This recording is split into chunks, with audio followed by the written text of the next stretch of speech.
Good morning and welcome to this week's IGTV. Today I'm talking about teenagers and final exams. Teenagers in school is one part of stress, but if you have a junior or a senior in high school and it's now exam period, exams are on, and you're watching them kind of blow this off and maybe not give it the attention that you think it needs, or study as much as they need to. Maybe they need to pick their grades up in order to something else that they want to get to, or maybe they need to pick their grades up just to pass. And you are at your wit's end because you're like, how hard is it to just do the bare minimum? Just do the bare minimum! And then when they don't do that, lots of other things happen and more disconnection, more conflict, and it's really painful for you and your team. So I want to talk about that today. My name is Allie Payne. I'm a certified life coach, certified relationship systems coach. I have been working with parents of teens for the last 16 years to help them end this painful disconnection, emotional blow-ups, stressful silences, power struggles, to create relationships based on mutual respect, trust, and meaningful connection. So I wasn't actually going to do this morning, so I'm going to tell you right now, I'm not as prepared with a message, but I think this is something really important, and I think actually I have a bunch of teens here in the comments, so hey, if you're going through final exams, welcome.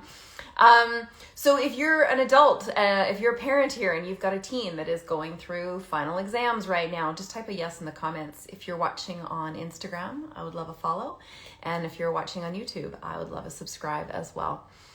So final exams are a really, really stressful time. Hey teen, okay, welcome. You are welcome here. Thanks for joining. Lost my words there. Let's try that again.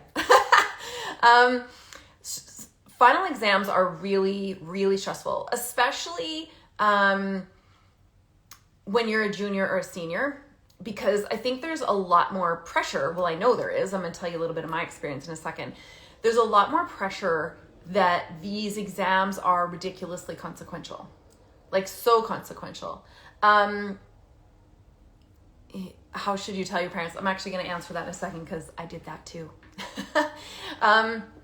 So what I want to do is support you in this little video, is support you to see your teenagers struggle perhaps a bit differently and give you some quick and basic mindset and tools that you can approach your teen differently to begin to shift this around, where your teenager begins to, and it's not immediate, it's not overnight. So if you're looking for a quick fix pill, you're in the wrong place. To begin to step up, to stand up, and find, they won't live in, it takes time, find their potential and then walk out in that. Because I think, as a parent, right, that's all you're freaking asking as a parent. You as a parent see your teenager's potential more than anyone else. You love them more than they love themselves, probably right now as a teenager. And that is, I think, inherently kind of the struggle, is as a parent, you're like, I see how amazing you are. Why is it so difficult for you to step up and stand in and meet your own potential when I feel like, okay, as a parent, tell me if this feels right. Yes, if this feels appropriate, that you are feeling like your investment in your teenager, right? Food, house, clothing, all of the years, every day and all of the years to get to here, the rides, everything that you sacrificed.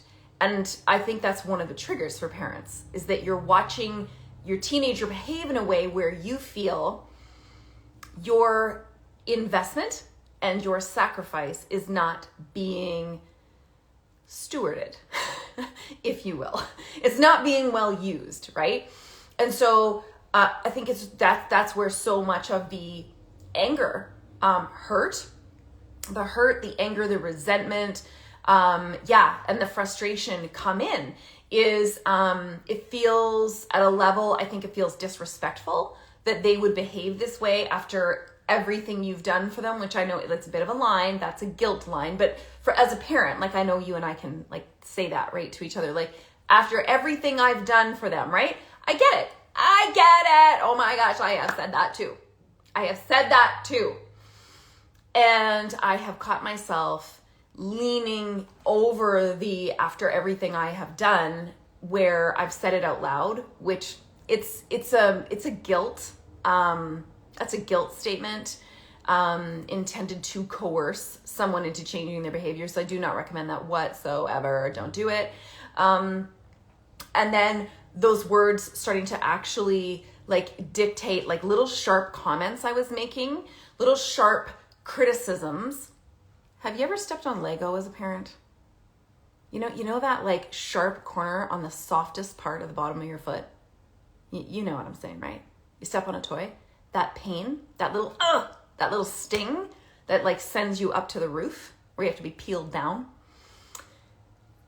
When you are dropping sharp and critical comments toward your teen because of these very real emotions, this very real experience that you are having relative to their effort in school or their effort in studying for final exams, when you are dropping little comments like that are, kind of under your breath or as you're turning away or maybe direct to their face, maybe yelling, and that's okay.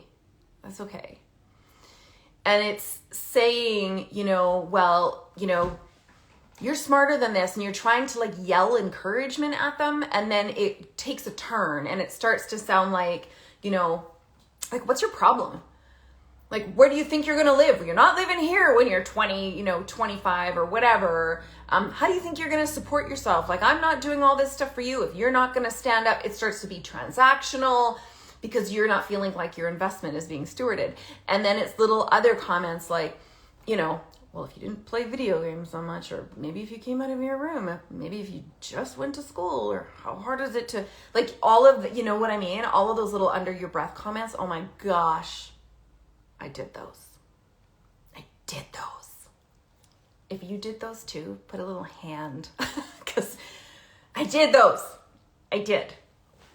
And again, what you're experiencing is very real. It's just not going to help that way. So let me talk about your teenager and the final exams for a second. So especially if they're a junior or a senior, okay, there is a tremendous pressure that has been researched, and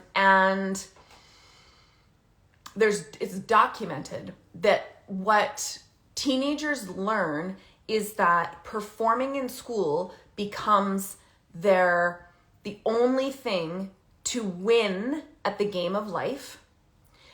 And not all teenagers are cut out for our school system and the narrow path of brains and personalities that it suits.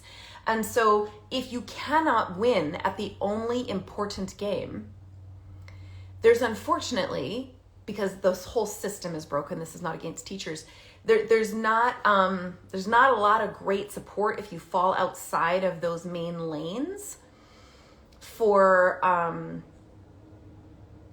the education system. And so these kids that fall off the side that are being told, if you can't win at this game, like this one game, if you can't win at the school game, you're a failure. Like, I'd love to tell you that there's a plan B, but there's not. You suck. You're a failure. You're stupid. And not sure what you're going to do with the rest of your life, but you are the one who has lost favor. So your teenager has lost favor with their teachers. Because as a teenager who went from straight A's to F's, okay, there is nothing more embarrassing, there is nothing more humiliating and worse than being called out in class because you didn't do your homework, because your teacher's saying, hey, still didn't get your assignment. That's like stepping on Lego. It's that sting and it's humiliation. Okay, and the research of humiliation is that it's based in shame. So they get called out in class. They get called up to talk to the teacher after class. They're getting grounded. They're getting their phone taken away. They're getting their tech taken away because they're not winning at the only game that our world says matters.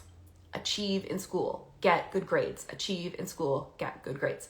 So then we hit final exam time, and this pressure to perform at something that for whatever reason your teenager is struggling with can become insurmountable.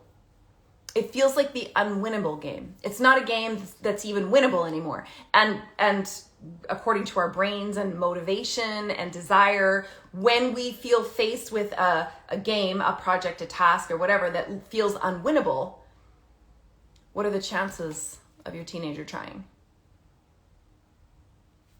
Like a hot zero. Like a hot zero. And I know I already explained your perspective, so I'm not going to go back to it. But I know you're sitting there saying, but they're smart. If they just tried, they could pass. If they just showed up to class, that's their choice. That's not intelligence, Allie. That's a dumb choice. That's just being stupid. If they just handed in basic assignments, handed in any assignments, they would be passing. Allie, that doesn't have to do with intelligence. That has to do with choice, and that's just being stupid. Yeah, I get it. And if it feels like an unwinnable game, which might be the perspective your teenager is sitting in, if it feels like an unwinnable game, avoidance is based in fear. And it might just look like blowing off to you, okay? It might just look like blowing off. Trust me when I say avoidance is based in fear. So when I was in high school, I was a straight A student until I wasn't. I was a straight A student until grade 10. And even then the wheels started falling off, like in grade 9. I knew I wasn't going to be able to keep up the way that I could. And in grade 10, my stress level started to really, really, really rise. And I did homework and I did show up and I did hand in assignments until the end of grade 10, that is. And then it felt like an unwinnable game to me because I went from being the smart student, and I would hit exams, and even though I did study, which I'm going to tell you, this is probably the most defeating thing in the world, is to try. Like, really do try your best and fail. Have you ever had that happen?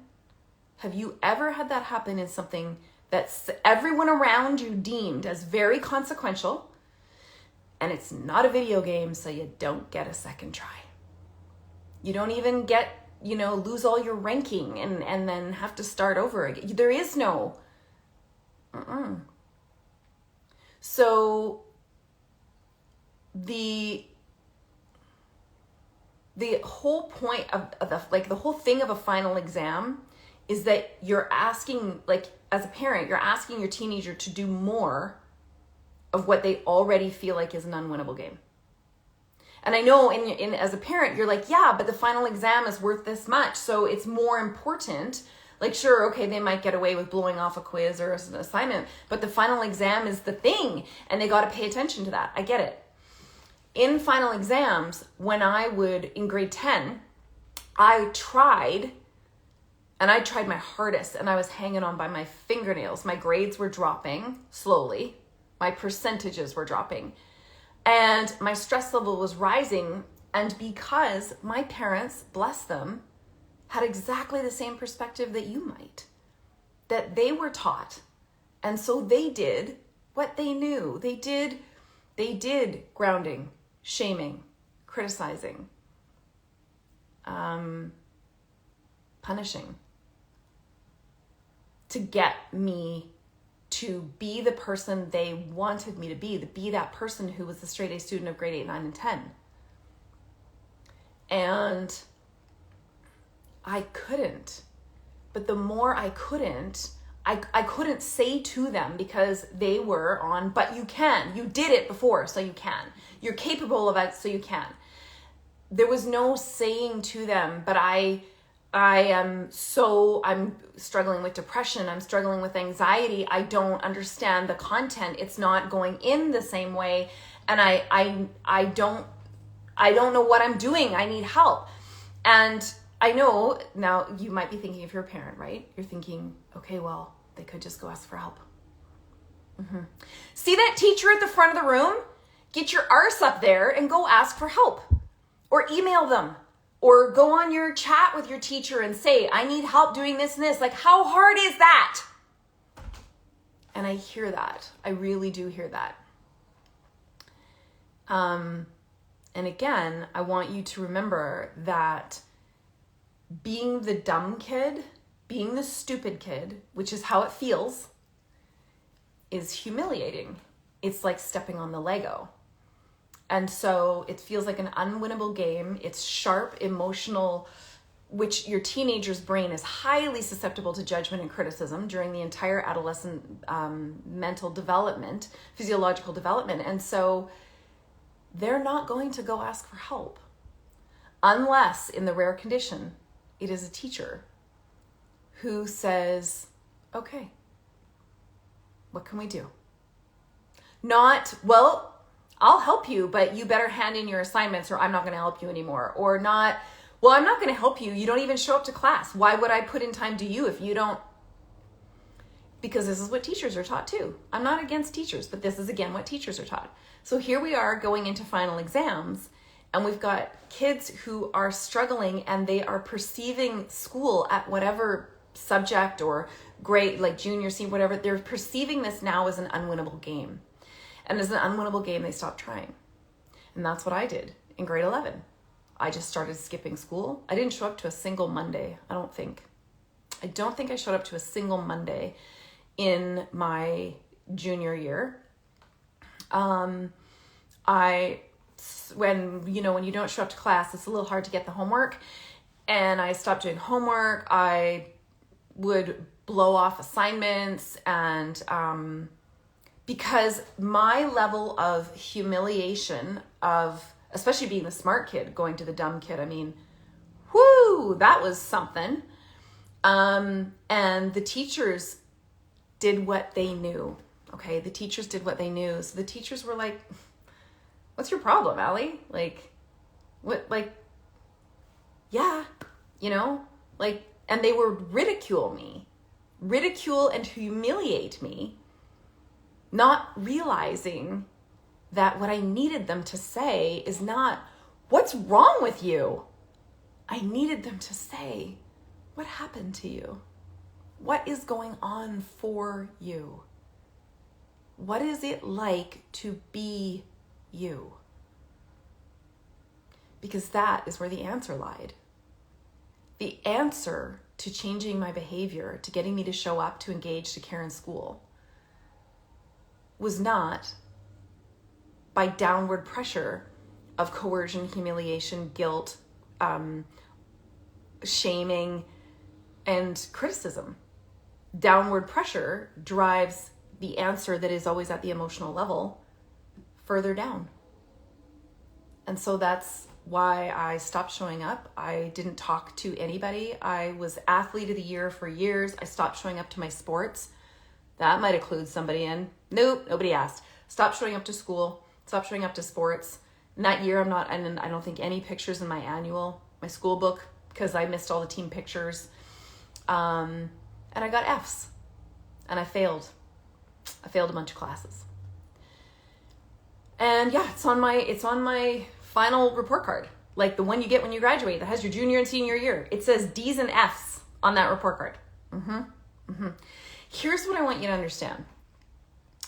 My mental health struggle that started long before my grade 11 year, but was precipitating in my grade 11 year to the point where I tried to take my life because I felt it was the only escape from the deep pain of being such a fuck up and a failure to my parents, to the teachers, to me, myself. Because if you don't think I hadn't disappointed myself in that process, I want you to think again. If you don't think your teenager doesn't care I know they're showing up like they don't care. Okay, but newsflash, apathy is a coping strategy. Apathy is avoidance, which is all based in fear. All of it. And if you are unwilling to meet your teen where they're at in their fear, not look at all the behavior that the fear is creating, that is what you are very upset by and very bothered by, there's nothing that's going to change. There's absolutely nothing that is going to change for your teenager. To meet them where they're at in their fear and say, hey, this is what I notice. Tell me what's going on for you. Now, you may not have a relationship connection with your teenager where they are willing to answer you in that question. I don't know. But all I know is asking and trying to understand the root of the problem is going to get you a lot farther than beating the top of the tree. Like, you just keep beating the top of the tree when the roots are where the problem is. So after I failed grade 11, I failed a lot of courses in grade 11. I did my own work. I had absolutely no support whatsoever. I limped my way through grade 11, packed up my humiliation, shame, criticism, almost no self-esteem. And this is hard. In the summer between my grade 11 and 12 year, I decided I never wanted to feel that way again. I never, ever wanted to feel that way again.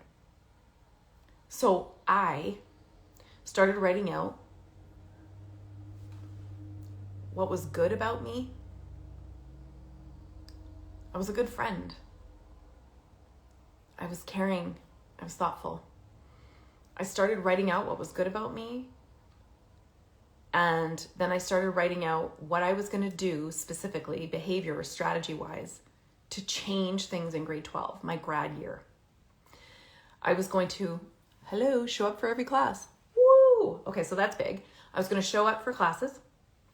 I was going to hand in assignments. Even if I didn't like the quality or I didn't quite know what I was doing, I was going to hand them all in. Committed that to myself. And then I was also going to keep track of everything in a notebook. And I have that notebook. I found it.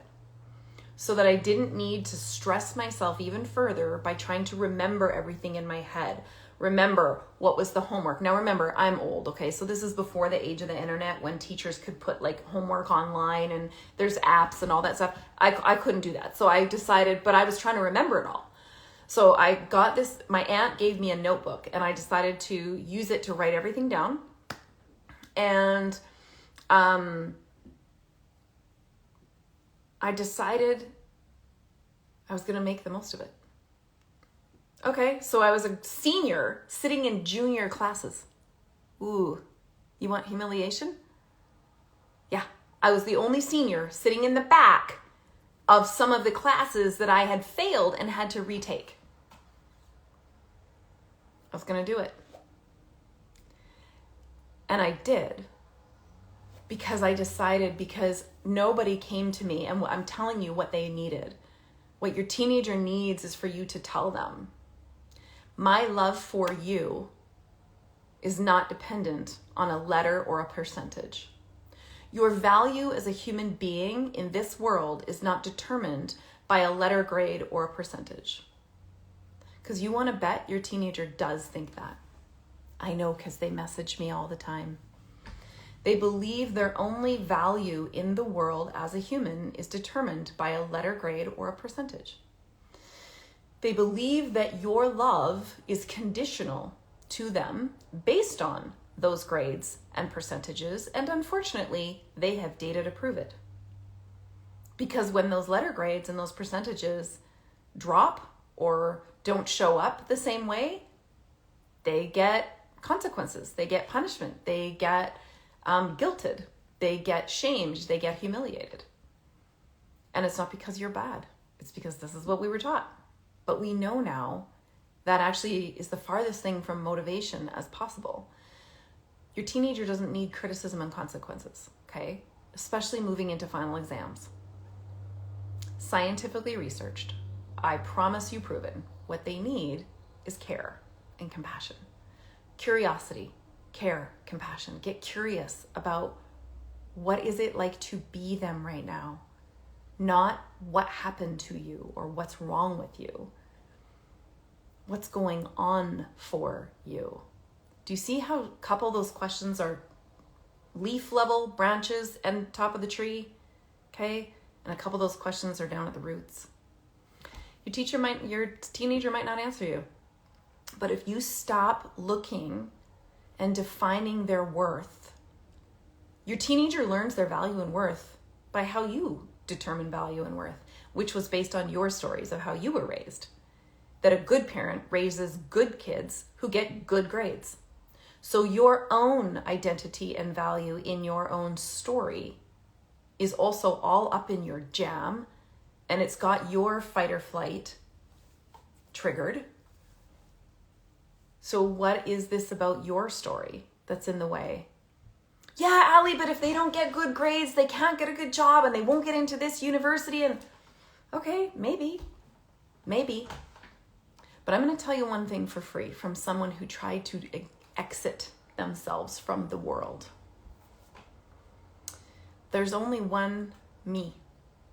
I have one chance. I got one chance at this life. One. School can wait. I could have gone back. I could have taken a GED. I could have gone back to college. Was it the easy route? No. But I'm alive to do it. And I understand that might sound really extreme, but that was my experience.